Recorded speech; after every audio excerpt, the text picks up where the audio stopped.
Now let's start with today's story. My name's Mike Reed, but most folks call me Tap. I've been grinding in the MMA scene here in NYC for a few years now, trying to make a name for myself. I'm 26, with a record of 14-1, and won no contest, but we don't talk about that. Life's been a mix of blood, sweat, and broken dreams, but I'm not giving up. Not yet. But let me tell you, life just threw me a curveball I never saw coming. My wife, Jenny, my darling wife of 3 years, has been cheating on me, and not just with anyone, with her ex-boyfriend, Tyler Diaz.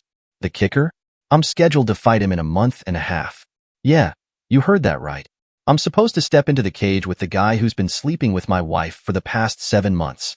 And neither of them has a clue that I know. But I'm getting ahead of myself. Let me start from the beginning. I met Jenny 4 years ago at an athletics convention at the Javits Center. For you non-New Yorkers, that's the Jacob Javits Center, a massive glass behemoth where they host everything from comic cons to fitness expos. I was there repping my MMA gym, handing out flyers and trying to convince people that we were the real deal. Jenny was across the aisle, promoting her fitness gym where she worked as a personal trainer. Now, let me tell you something about Jenny. She's breathtaking. Like, stop you in your tracks, make you forget your own name stunning. She's got this athletic build, like an Olympic swimmer, but with curves that could make a statue blush. Her jet black hair falls down to the small of her back, and her eyes, man. Her eyes are this deep, slanted blue that feels like they're looking right through you. She's the kind of woman who turns heads without even trying. And there she was, standing in her gym's booth, decked out in full workout gear.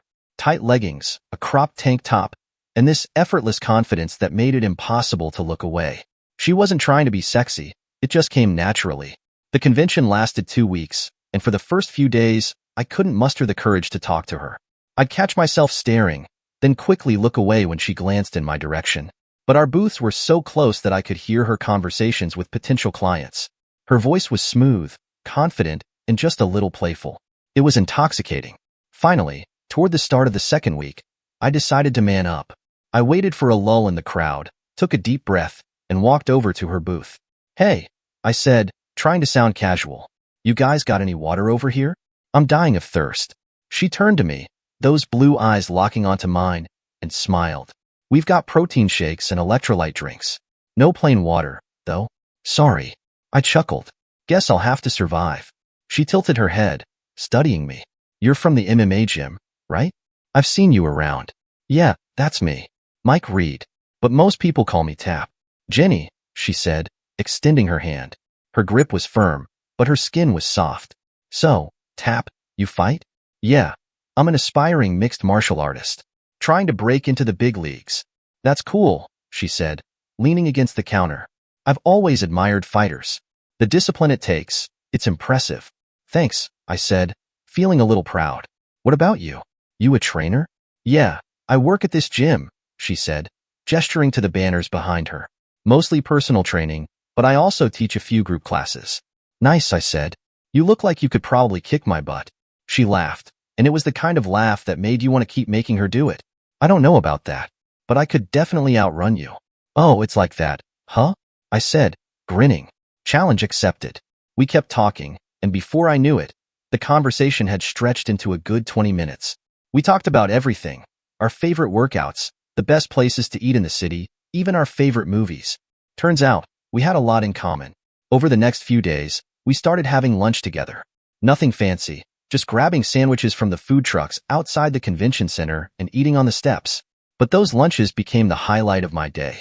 One afternoon, as we were finishing up our food, she turned to me and said, "You know, Tap, you're not what I expected." "Oh yeah?" I said, raising an eyebrow. "What did you expect?" "I don't know," she said, smiling. "Most fighters I've met are all bravado, but you're different. You're actually nice." I laughed. "Don't let that get around. I've got a reputation to uphold." She playfully punched my arm. "Your secret's safe with me."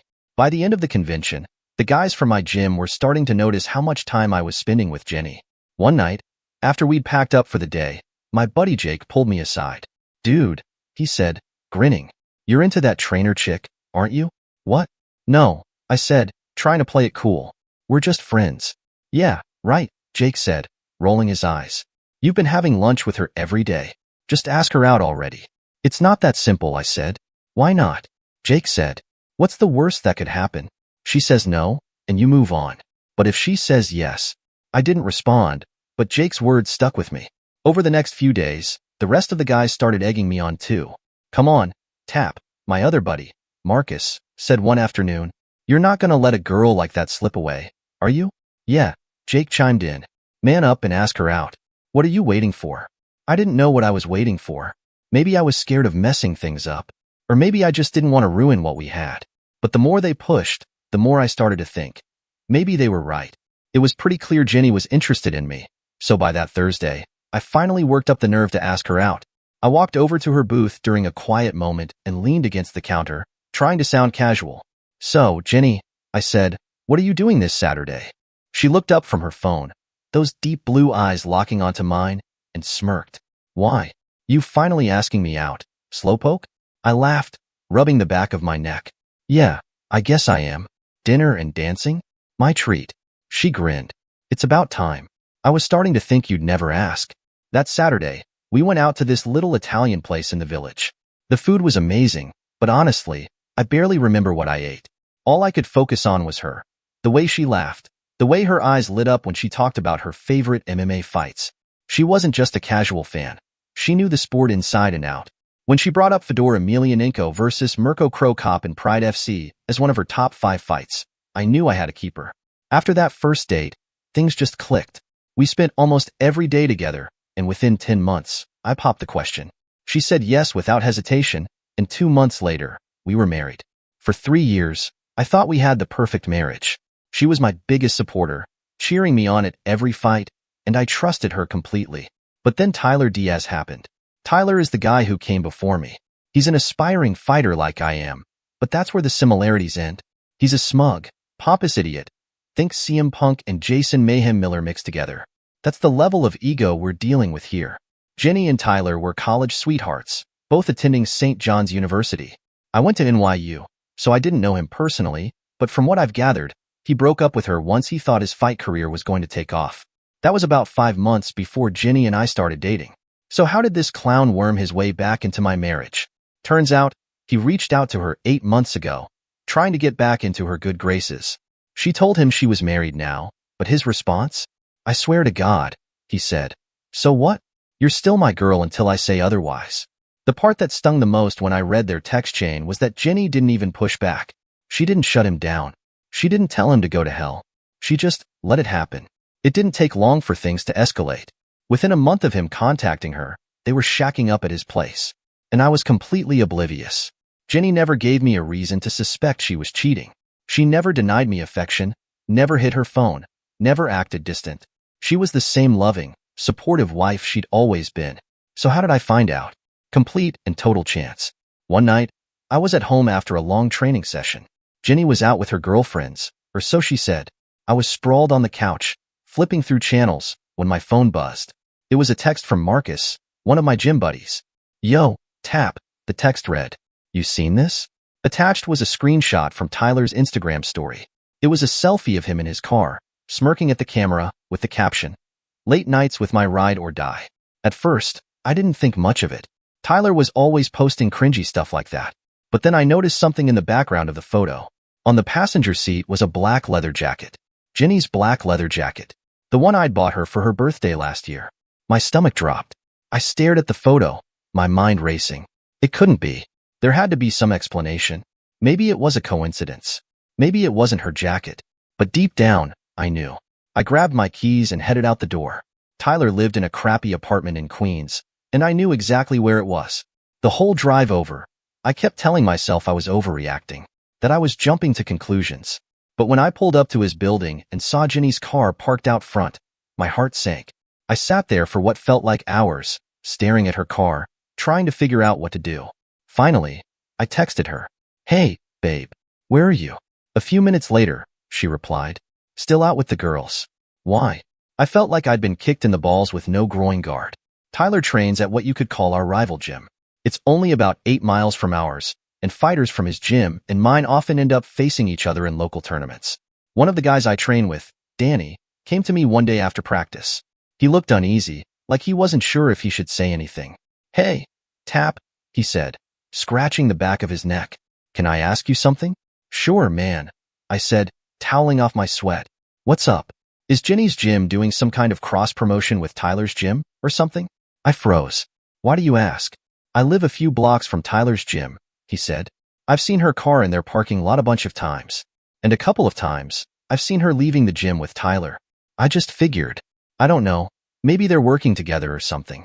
My stomach dropped, but I kept my face neutral. Thanks for letting me know, Danny. I'll look into it.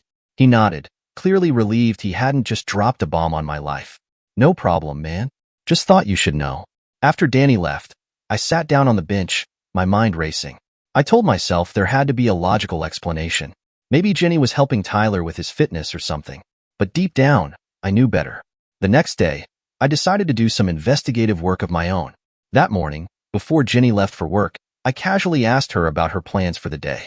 Hey, babe, I said, pouring myself a cup of coffee. What's on the agenda after work today? She didn't even look up from her phone.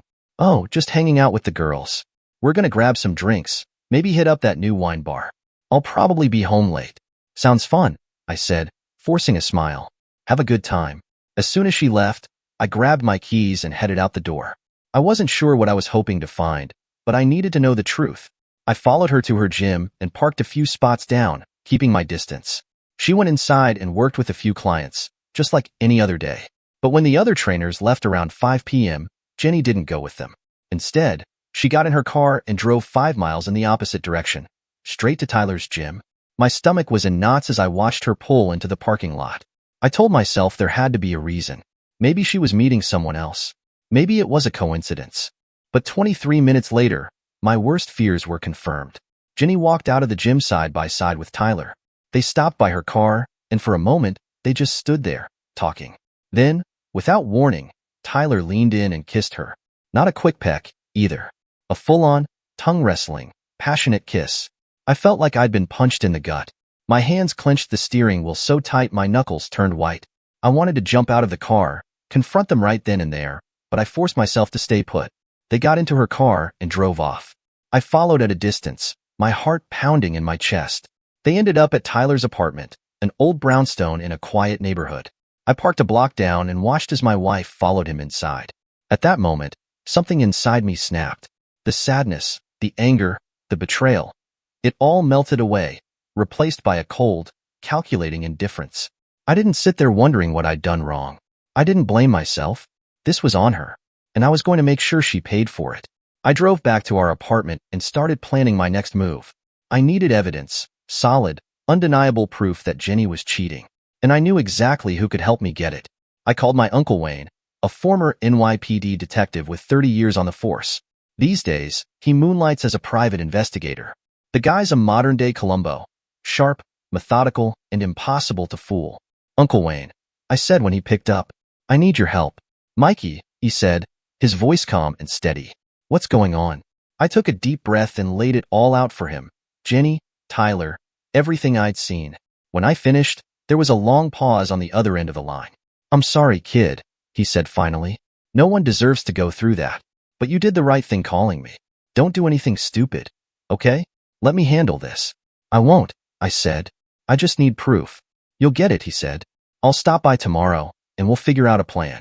True to his word, Uncle Wayne showed up the next day with a surveillance plan that would make the FBI proud.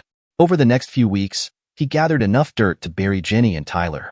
Photos, videos, timestamps, you name it, he got it. I don't know what kind of magic Uncle Wayne works or what kind of strings he can pull, but within a month of D-Day, he had delivered. And when I say delivered, I mean mountains of evidence, texts, call logs, pictures, even hotel receipts. Everything I needed to prove Jenny's adultery and ensure she wouldn't see a single dime in spousal support. As I sat at my kitchen table, sifting through it all, my phone buzzed. Everything there? I smirked and texted back. More than enough. I don't even want to know how you got all this. Then don't ask. Fair enough. I set my phone down, leaning back in my chair. The next step was obvious. File for divorce. I could already imagine Jenny's reaction when she realized she wasn't getting a damn thing from me. But then something unexpected happened. At the gym that evening, the owner, Tony, called us all in for a meeting. We gathered around, sweat dripping from our training sessions, as he stood in front of us with his arms crossed. All right, listen up, Tony said. I've got some big news. We're entering a major PR event next month, one of the biggest of the year. We need 3 fighters to represent our gym against competitors from other gyms. A ripple of murmurs spread through the group. Tony let the words sink in before continuing. I've already got interest from other gyms, but one in particular stood out, Tyler's gym. My whole body went still. Tyler's gym. Tony pulled up a list on his phone. Now, I've got the names of their fighters willing to compete. So if any of you are interested, let me know. I didn't hesitate. I'm in. Tony glanced up. Yeah? Yeah. My voice was steady, but inside, my pulse pounded. Who do they have lined up? Tony scrolled through his phone and turned the screen to us. My eyes locked onto one name immediately. Tyler. I'll take him, I said instantly. Tony raised an eyebrow. That was fast. I shrugged. He's a good match for me. A few guys chuckled, but Tony gave me a long look. All right, if you're sure. Oh, I was sure. Of course, I couldn't tell anyone my real reason.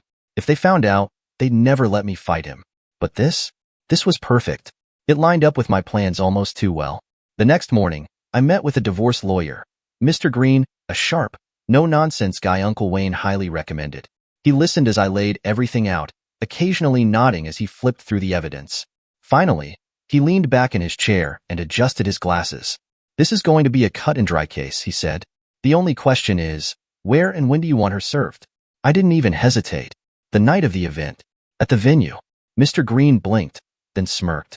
You've got a sense of drama, I'll give you that. I leaned forward, my voice cold. She deserves it. He nodded, making a note. All right.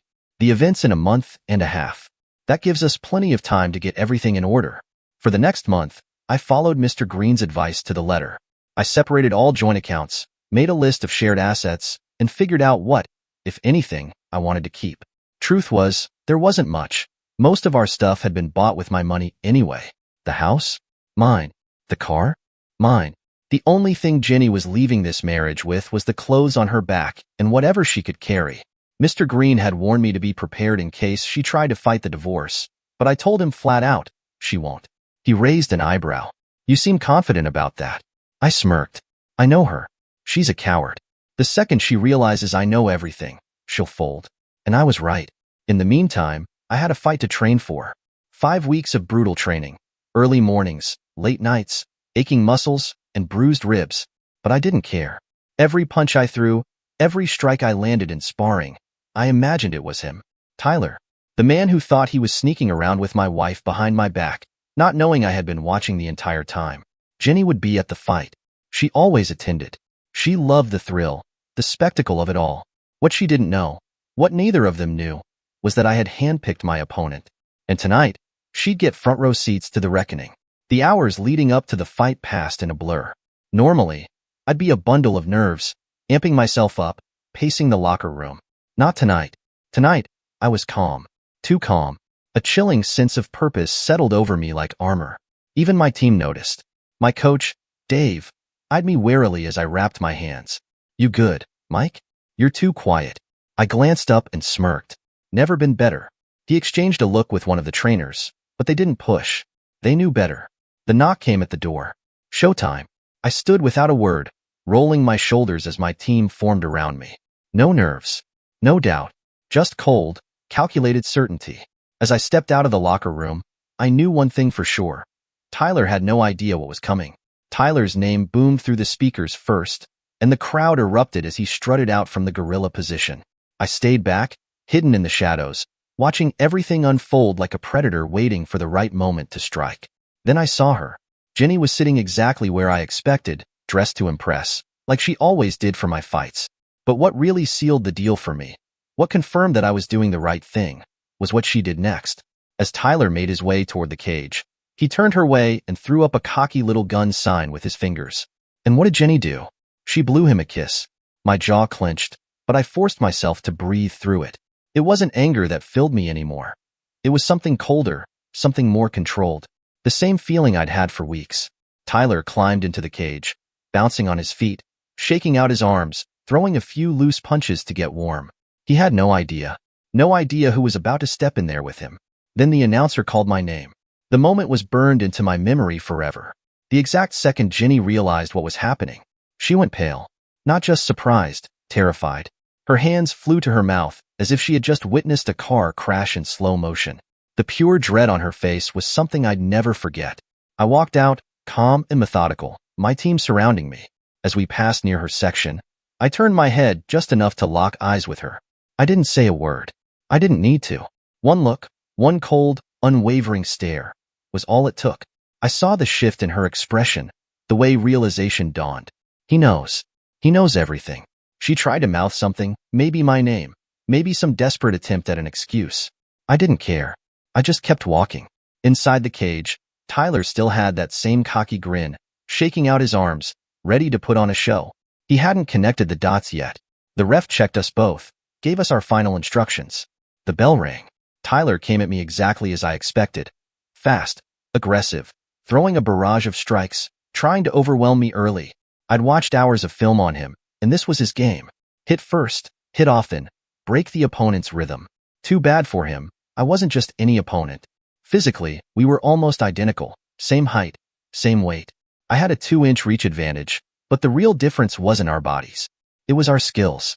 Tyler was a brawler, a brute who relied on shock value and wild flurries. Me? I was a point fighter, a technician who measured distance and timing down to the millisecond. And then there was our grappling. Tyler had some wrestling chops from his days at SJU. I had my own from NYU. But there was one key difference between us. I was a Brazilian Jiu-Jitsu purple belt. To my knowledge, Tyler had no formal BJJ rank. 2 minutes in, and Tyler was still trying to overwhelm me with his usual high-paced assault. He was throwing wild, looking for that one big shot to rattle me, but I was patient, reading him like an open book. Then I saw it. He liked to load his left foot on the backside before throwing his hook. Subtle, but there every time. He'd shift his weight ever so slightly, a tell that screamed, "Here comes the big one." I waited. Let him think he was controlling the fight. He shifted his weight again. There it was. I stepped through with my right foot, getting ahead of his punch before his shoulder even turned. Bang! I drove a clean, sharp shot straight into his ribs. There are 2 kinds of sounds a body shot like that makes. The first is a loud, slapping crack, the kind that hypes up the crowd because it sounds brutal. The second is a dull thunk, a deep, sickening noise only heard by the 3 people inside the cage. The ref, the guy throwing the punch, and the poor bastard taking it. This one was the latter. That meant it hurt. Tyler jolted back like he'd been stabbed, trying to play it off, but I saw the flicker of pain flash across his face. More importantly, I saw the ref's face. He winced, the same way experienced refs do when they know a fighter just got tagged with something nasty. Tyler forced a grin, rolling his shoulders like it didn't faze him. But he couldn't fake his breathing.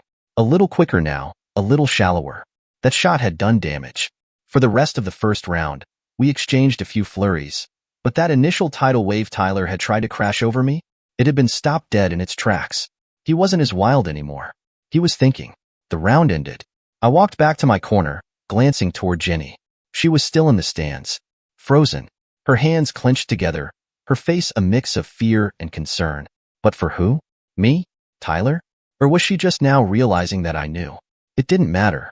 She was exactly where I wanted her. Coach grinned as I sat down. That body shot was beautiful, Mike. You saw that hole and exploited it. Give me more of that in round 2. I nodded, taking a sip of water. He's hurting, I muttered, trying to act like he's fine, but I felt it in the way he pulled back. Good. Keep chipping away. He's second-guessing himself now. I looked across the cage. Tyler sat in his corner, breathing heavier than he wanted to. His coach was in his ear, probably telling him to adjust, but I saw it. The confusion in his eyes. He couldn't figure me out. I wasn't reacting the way he expected. No anger, no frustration, just calm, measured control. To him, it must have felt like fighting a ghost. The bell rang. Round 2. Tyler stepped forward, but he wasn't as aggressive. It didn't matter. Tyler came at me again, trying to set something up with his jab. He was pawing at me with his right, testing range, trying to bait me into reacting. But I wasn't biting. Then he did it. Planted that back left foot again. Idiot. He still hadn't learned. As soon as he wound up for that right hook, I timed it perfectly. This time, instead of stepping in, I leaned back on my left foot, letting his punch sail through nothing but air. He stumbled forward just slightly, off balance, and before he could reset his stance, crack. I swung my left hip and drilled a left body kick into the exact same spot I'd tagged him in the first round. The shot sunk deep. I felt the impact travel through his ribs, right into the muscle tissue. A bright red welt was already forming on his side. The crowd erupted. Oh, Tyler's reaction said it all. He popped up onto his tiptoes, eyes wide, gasping for air before stumbling back a few steps. Under normal circumstances, I'd have pounced on him, pressed forward, gone in for the finish. Not this time. I wanted to savor this. Tyler looked at me, confused, like he was starting to realize this wasn't a normal fight. This wasn't just another opponent standing in front of him. I saw the flicker of recognition in his eyes, like he was trying to place where he knew me from. So, I let him think. I just stood there, hands up, composed, barely moving. Then, for just a second, I glanced toward Jenny. She was still there. Her hands clutched together in front of her mouth, her face pale. Her eyes met mine. I saw it, genuine fear. Tyler must have caught the look on her face too, because his own expression shifted. I could almost hear his thoughts. Who the hell is this guy? Then it clicked. I saw it in his eyes, the moment of realization, the sudden shift in his body language, like a man who just figured out he'd walked into a trap. He wasn't the hunter anymore. He was the hunted. Tyler tried to shake it off, stepping in with a quick 2-2-1 combo. He was trying to score something, trying to reclaim a little control. But I was ahead of him again. I slipped to the side of his third punch and, boom, a right hook. Clean. Precise. Tyler wobbled. The only thing keeping him on his feet was the cage behind him. Even the ref took a step closer, watching carefully. I could have ended it there. I could have swarmed him, thrown a flurry, made him crumble to the mat in a heap. But that wasn't the point. Instead, I just stood there, waiting. Tyler blinked, still trying to get his feet under him. Even in his dazed state, I saw the fear creeping in. The ref gave him a second to gather himself before turning to me. "Keep the action going," he warned, stepping between us briefly. I smirked and nodded. "Oh, don't worry. I will." I simply nodded, brought my guard back up, and waited for the ref to restart the fight. As soon as he signaled for us to engage, Tyler charged in. Maybe it was pride. Maybe it was embarrassment. Either way, his next move was reckless. He threw a quick 1-2 to close the distance and immediately forced an over-under clinch when he got close. We jostled for position, his body pressing against mine as he tried to establish control. That's when he spoke. "Dude, what's your problem?" Tyler grunted through clenched teeth. I didn't answer. Instead, I slipped out from his over-under, secured a tight body lock, popped my hips, and boom, I launched him. Tyler went flying. Elbows and feet flailed through the air over my head before his body crashed onto the mat with a sickening thud. The crowd let out a mix of cheers and gasps. Even the ref looked impressed for a second. Lucky for Tyler, the bell rang right after. Round 2 was over. He scrambled back to his corner, dazed, gasping for breath. His coaches huddled around him, whispering, giving frantic instructions, but his face told the real story. He was scared. Across the cage, I took my stool. My coach was in my face before I even got a chance to take a sip of water. "What the hell are you doing, Tap?" he barked. "Next time you get him reeling, finish the fight. Quit showing off." I turned my head slowly, looked him straight in the eye, and said in a voice as cold as steel, "That idiot is screwing my wife." Silence. My coach took a step back. His mouth opened slightly, then shut. "Oh hell," he muttered under his breath. I didn't respond. I didn't need to. I just looked across the cage, my expression blank, my focus locked on Tyler. This time, I didn't even bother glancing at Jenny. She didn't matter anymore. This wasn't about her. This was about him. I was going to send a message. The bell for round 3 rang, and we both stepped to the center of the cage. Tyler was hesitant now. His hands were up, but his stance was less aggressive, more cautious. I knew that look. That was the look of a man who knew exactly what kind of trouble he was in. He started with a leg kick, but I checked it instantly and fired back with one of my own. Hard, sharp, right into the inside of his thigh, striking the tendon. He winced. Those kicks hurt like hell. He immediately stepped back and switched his stance, trying to protect that leg. Then he tried to reset, stepping in with a jab straight combo. Big mistake. I swatted his jab away like a falling leaf. Then, as his left straight came in, I met it with something unexpected. A right elbow. Crack. His fist collided directly with my forearm, knuckles slamming into hard bone. Tyler yelped and stumbled back, shaking out his hand. I barely moved. That wasn't just some random block. That was something I'd learned a long time ago, something real fighters understood. A technique perfected in the U.S. penitentiary system, a style known as 52 blocks. Tyler let out an audible yelp as his knuckles crashed into the point of my right elbow. A well-placed elbow block like that?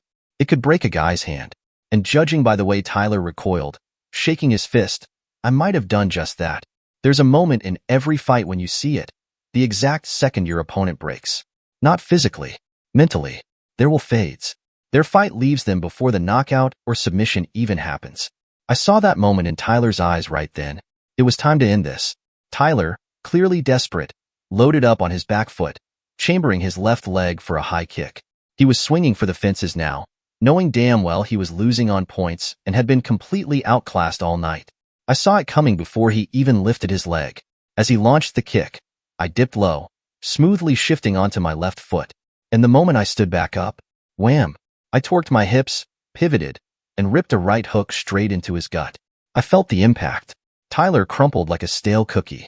His breath rushed out of his lungs in a ragged gasp, his body buckling as he dropped to his knee and backed into the cage. The ref had already warned me about following up after a knockdown, so I waited, briefly, watching him desperately try to suck in air. Then I charged. I slammed into him full force, pinning him against the cage, locking my arms around his body. His elbows were trapped against his ribs, completely immobilized. He was done. I scooped him off his knee and, with every ounce of strength in my body, lifted him clean off his feet. And then I slammed him into the mat. The whole cage shook with the impact. The crowd went wild, but I wasn't paying attention. I had already moved into side control, locking in a deep Darce choke. A blood choke. One of the most brutal submissions in the sport. One that didn't cut off air, but cut off blood flow to the brain. If held too long, it could slaughter a man. But it was my favorite. Tyler struggled for maybe 5 seconds. Then his body went limp, out like a light. The ref scrambled in, prying at my arms. He's out. Let him go, Mike. It took everything in me not to hold on a little longer. But I'd done what I came here to do. I let go. Tyler's unconscious body slumped against the mat as the medics rushed in. The ring announcer's voice boomed over the speakers. Your winner, by way of submission, Mike the Tap Reed. The ref grabbed my wrist and hoisted my arm into the air, declaring my victory. My team stormed into the cage, cheering, celebrating, slapping me on the back. But I wasn't in a celebratory mood. Not even close. That's when I saw her. Jenny. She had made her way to the cage, standing just outside the fence. Normally, after a fight, she'd be all over me, running into my arms, kissing me, whispering how proud she was. But this time, she didn't move. She just stood there, hesitant, timid, uncertain. Her eyes flickered toward Tyler first, watching as the medics hovered over his lifeless form, trying to wake him up. Then, slowly, she looked at me. And that's when I saw it. The most sorrowful look I'd ever seen on a human being. Jenny took a small, hesitant step forward, like she was about to say something. Maybe beg, maybe apologize, maybe lie some more. But before she could get close, I lifted a hand and motioned for someone else to enter the cage. Good ol' Uncle Wayne. A grizzled old bulldog of a man. Wayne walked in with a slow, deliberate gait, a manila folder clutched in his thick fingers. He wasn't just my uncle, he was also a process server. And a damn good one at that. He stopped right between Jenny and me, locking eyes with her in that cold, no-nonsense way of his. Then, in a clear and bold voice, he said, Jenny Reed, you've been served. This is a petition for divorce on the grounds of adultery. Dead silence. Jenny's face drained of color. Wayne extended the folder toward her, and for a long second, she just stared at it. Like if she didn't take it, none of this was real. Then, mechanically, she reached out and grasped it. Wayne, ever the professional, pulled out his phone and snapped a quick picture to confirm she'd been served. Then, without missing a beat, he turned to me and clapped a firm hand on my shoulder. Good fight, kid. Call me when you get home. And with that, he left the cage, calm and cool as ever. Jenny was still frozen in place, gripping that folder like it was about to explode. Her bottom lip trembled. Her eyes darted from the papers to me, desperate, searching for something. Some sign that this wasn't real, that I'd take it all back. But I didn't say a word. Didn't even look at her. I just walked past her and out of the cage. My team followed close behind, the rush of victory still in the air, but for me, the fight was already over. Or at least, I thought it was. Turns out, I was wrong. Back in the locker room, I had to come clean. For months, I'd kept my real motivations under wraps. Nobody, not my training partners, not my coaches, not even my cut man, knew that I'd taken this fight for one reason and one reason only. To legally beat the hell out of the guy my wife had cheated on me with. When I finally said it out loud, the reaction was mixed, to say the least. My training partners? They were ecstatic. You mean to tell me this was a revenge fight? That's insane. One of them, Deshaun, let out a sharp laugh, shaking his head. Bro, I knew you had extra heat tonight. Damn, man. Straight out of a damn movie. My cut man, Joey, added with a smirk. You wrecked that dude. Some of the others clapped me on the back, whistling and chuckling, impressed. But my coaches? They weren't laughing. Especially not Bradley. The head coach and owner of our gym. Bradley was built like a damn oak tree, broad, muscled, and stone-faced. He folded his arms across his chest, staring at me like I just confessed to murder. Mike. His voice was low, measured. What the hell were you thinking? I sighed, running a hand through my hair. Coach, No. He cut me off, his voice rising. You think this is a game? You think this is some kind of street fight? I opened my mouth to respond, but he wasn't done. Do you have any idea what kind of trouble this could bring to the gym? If the city athletic board finds out that I let one of my fighters use a sanctioned match for revenge, they could yank my license. And you? You could end up in jail for assault and battery. The whole room went quiet. Bradley's glare bore into me like a damn drill. And honestly, I hadn't thought that far ahead. I'd been so focused on getting my revenge, on making Tyler pay, that I hadn't considered what it might cost. I swallowed hard. Look, coach, I'll handle it. I swear. This won't come back on you or the gym. Bradley exhaled sharply, shaking his head. I don't know how the hell you plan to do that, Mike, but listen to me real carefully. He stepped closer, jabbing a thick finger into my chest. You're done fighting until your divorce is settled. No exceptions. I stiffened. Coach, I said no exceptions. His voice was steel. And that's final. That hit harder than any punch I'd taken tonight. Because sure enough, the moment I checked my phone later, I had messages from Brian, Bradley's brother, and the guy who handled all the gym's finances, for contract offers. And two of them? They were from the big boys of the MMA industry. The ride home was when it really hit me. The adrenaline from the fight had faded, and my entire body felt like it weighed 1,000 pounds. Every bruise, every ache, every damn moment of the last few months came crashing down on me at once. And then came the dread. The creeping, suffocating dread of what came next. Of the mess that was now my life. Of the woman I had given my everything to, my love, my time, my damn soul, and how she had tossed it all away for a few nights of excitement with a punk like Tyler. It grabbed me by the throat and wouldn't let go. I had to pull over. Some dark, empty side street, far enough away that no one would see me. And I let it out. All of it. The months of rage I'd bottled up. The betrayal, the humiliation, the pain. Everything I couldn't unleash on Tyler. Everything I wanted to scream in Jenny's face but hadn't. I roared. I cursed. I punched the steering wheel so hard my knuckles split. And then, for the first time in I don't know how long, I cried. I don't know if it was a full-on breakdown. I'd never had one before. But it sure as hell felt like something inside me cracked wide open. And once the reality settled in, it hit me like a sledgehammer. My marriage was over. The Jenny I had loved, the one who had been my motivation, my drive to better myself as a man, as a fighter, she was gone. She had chosen to betray me in the worst way a woman can betray a man. I wiped my face and pulled out my phone. I needed to hear a familiar voice.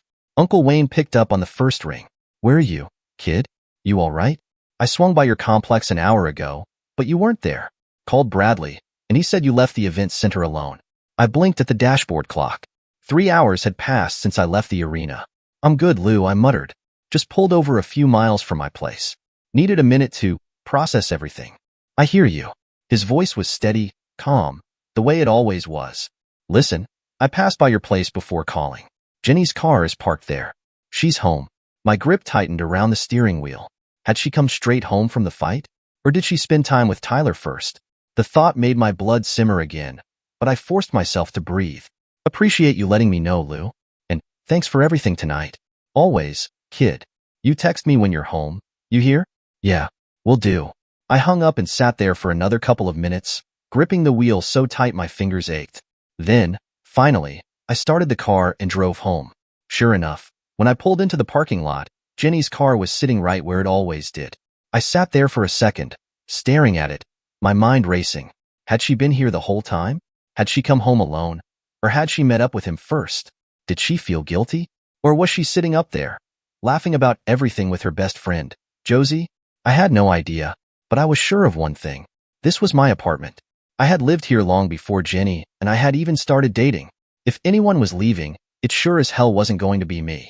I stepped out of the car, my body still aching from the fight, and made my way up to the apartment. As I reached the door, I heard voices. 2 female voices. One of them was unmistakably Jenny. The other?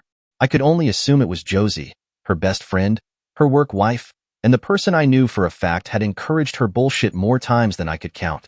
Part of me wanted to turn around, to take a deep breath, get in my car, and find somewhere else to be. But that part? It lost as badly as Tyler did earlier tonight. I jingled my keys as I unlocked the door, and the voices inside immediately hushed. When I stepped in, a chill ran down my spine. Jenny and Josie were sitting on the couch. Jenny couldn't even bring herself to look me in the eye, but Josie did. For a second, we just stared at each other. Then, in a voice barely above a whisper, she spoke, breaking the silence. "Tap, please." Jenny messed up. She knows she did. There's no excuse for it, but divorce? So suddenly? Without even giving her a chance to explain. I cut her off before she could finish. I wasn't about to let her steer this in the direction of me being the unreasonable one. So I asked her the only question that mattered. "Did you know?" Josie blinked. Huh. That was all the confirmation I needed. I felt something in me snap. My grandfather used to say, if you can you can hear. And right now, I wasn't in the mood for games. I leaned in slightly, my voice dropping lower but no less intense. "Did you?" "No?" Josie hesitated. Jenny's soft sobs grew louder, which was all the answer I needed. They had been friends long before I was in the picture, probably since back when Jenny was still with Tyler. So of course, Josie had known. Of course, she had been complicit in this betrayal. She probably helped cover for her, gave her advice, justified it in that twisted way some people do when they want to believe their friend isn't a terrible person. I stared daggers into Josie, and the longer I did, the less she could hold my gaze. Good. She should feel ashamed. But then Jenny finally spoke up, her voice raw and broken. "Tap, please. I made a horrible mistake." I clenched my jaw. I let my emotions get the better of me, she continued, sniffling. Old feelings for Tyler. I never really dealt with how we broke up, and when he reached out to me, I cut her off immediately. "A mistake?" My voice was sharp, cold. A mistake is picking up a coffee mug by the side instead of the handle when it's got hot liquid in it. A mistake is going to the store, loading up your cart, and realizing at checkout that you left your wallet at home. I stepped forward, my stare drilling into her. "You know what's not a mistake?" I didn't wait for her to answer. "Going behind your husband's back and screwing your ex-boyfriend. The same guy who dumped you the second he thought he was about to hit it big, for 8 damn months." Jenny's sobs turned into a full-on breakdown. Ugly crying. The kind where you know there's no way out, no fixing what you've done. The kind of crying people do when they realize their life as they knew it is over. I didn't feel bad. Not even a little. Josie tried to chime in again, her voice desperate. "Tap, you know she loves you and only you. Please, you can get through this. Just give her a chance. She'll make it up to you. We'll make it up to you. I know it was wrong, but she's like a sister to me. And I know what Tyler did to her firsthand. She needed to get him out of her system." Jenny's voice cracked as she finally spoke. "You were never supposed to know. I never meant to hurt you." I let out a bitter laugh, shaking my head. "Yeah? And how's that working out for you?" She swallowed hard, wiping her tears with trembling hands. "I just wanted to give Tyler a taste of what he walked away from, then flaunt you in front of him to make him regret breaking my heart. That was it. That was her grand excuse." I cut her off before she could say another word. "So what? I was just your trophy? A pawn in some pathetic revenge fantasy? You were still my girl until I said otherwise?" Jenny's breath hitched, and the deer in headlights look in her eyes told me everything I needed to know. She had completely lost control of the situation. Good. I took a step forward, my voice steady, cold. "So let me get this straight. You had an 8-month affair with the same guy who dumped you because he thought he could do better, and you lied to me the entire time. All because you wanted revenge? Sweetheart, you need mental help. No sane person does that unless they're completely out of their damn mind." Jenny let out a choked sob, shaking her head desperately. "Tap, please." I ignored her. "I thought I knew you, Jenny. I really did. But clearly, I was dead wrong. Just as dead wrong as you were thinking there's any way we can get through this or that I'll ever forgive you." By now, both women had tears in their eyes. If their plan was to tag team me into slowing down or canceling the divorce, they had failed. Categorically. Jenny suddenly collapsed onto her knees, grabbing at my hands, her tears soaking into my jeans. Baby, please. I don't want a divorce. I love you. Please don't do this. Don't end what we have because of my stupidity. I stared down at her, unmoved. I'll go to counseling, she pleaded. I'll delete all my social media. I'll give you access to everything, my phone, my emails. Hell, I'll wear one of those GPS ankle bracelets inmates do so you always know where I am. Her voice cracked as she clung to me. Please, baby, don't throw me away. Hours ago, the sight of her like this would have shattered me. But now, all I felt was nothing. Because they say the true opposite of love isn't hate. It's indifference. And every last drop of love I had for Jenny vanished. I exhaled, prying her hands off me with ease. Jenny, you threw us away the moment you entertained another man. Let alone that man. Her face crumpled in anguish, but I didn't stop. Thanks to your own vanity and your sick, pathetic need for validation and revenge, we have nothing more to say to each other without lawyers present. I turned my gaze to the hallway. So, get off your knees, go into my bedroom, pack up whatever crap you need, and get out. A sharp inhale from Josie. Then, suddenly, she jumped out of her seat, her voice shrill. You can't just kick her out. She lives here too. I slowly turned to face her, my expression unreadable. This apartment is in my name, Josie. My voice was level, but firm. It's been mine since before I even met your traitorous friend. And as of right now, she is no longer welcome here. Josie's lips parted, but no words came out. I stepped closer, looking her dead in the eye. So, she can either leave on her own. I let the weight of my next words settle before delivering them, or I can get NYPD involved. Normally, this kind of move ends disastrously for men, but not for me. This was my apartment. Jenny's name wasn't even on the lease. I had convinced her that it wasn't necessary since, by the time the lease was up, we'd be in the process of moving into a bigger place. After all, at one point, starting a family was on the table. Obviously, things have changed. Jenny was still sniffling as she and Josie made their way to my bedroom, dragging suitcases behind them. I followed, standing in the doorway with my arms crossed. I watched them in silence as they stuffed as much of her crap as they could into her luggage. Even with 3 suitcases, it wasn't nearly enough. I'd say about 70% of our collective closet and drawer space belonged to Jenny. The woman had more clothes and shoes than a department store. There was no way she'd be able to take everything in one trip. Too bad. She'd just have to come back with someone else to get the rest. Not my problem. When I saw they were nearing the end of their packing, I turned and headed back into the kitchen. I grabbed a bottle of water from the fridge, twisted off the cap, and took a slow sip as I leaned against the island, waiting. The sound of dragging suitcases echoed through the apartment as they made their way to the front door. Jenny kept her head down as she passed me, her voice so quiet I almost missed it. I'm sorry, Tap. I'll make this up to you. I didn't even look at her. I just took another sip of water and said one word. Lawyer. That was it. No rage, no dramatic speech, just a cold, final statement. She broke into fresh sobs, but I didn't care. Josie hurried her along, and in seconds, they were out the door. I got up, walked over, and shut it behind them. Locked it. Then, for the first time all night, I let out a long, deep sigh. I pulled out my phone and sent a short text to Uncle Wayne. I'm home. She's gone. It took less than a minute for him to reply. Get some rest, Tap. No alcohol. I'll swing by in the morning. I smirked. He knew me too well. I crashed on the couch that night. Not because I thought Jenny had ever taken him to our bed. No, that wasn't even a question. But that bedroom? It still felt like her. Like them. There wasn't a single aspect of this apartment that she hadn't left her mark on. Married guys know how it is. You move a woman in, and suddenly, your bachelor pad becomes her canvas. Little by little, she erases the fact that you were ever single. New furniture, throw pillows, candles, frilly shit. And we men? We let it happen. It's like a rite of passage for married couples.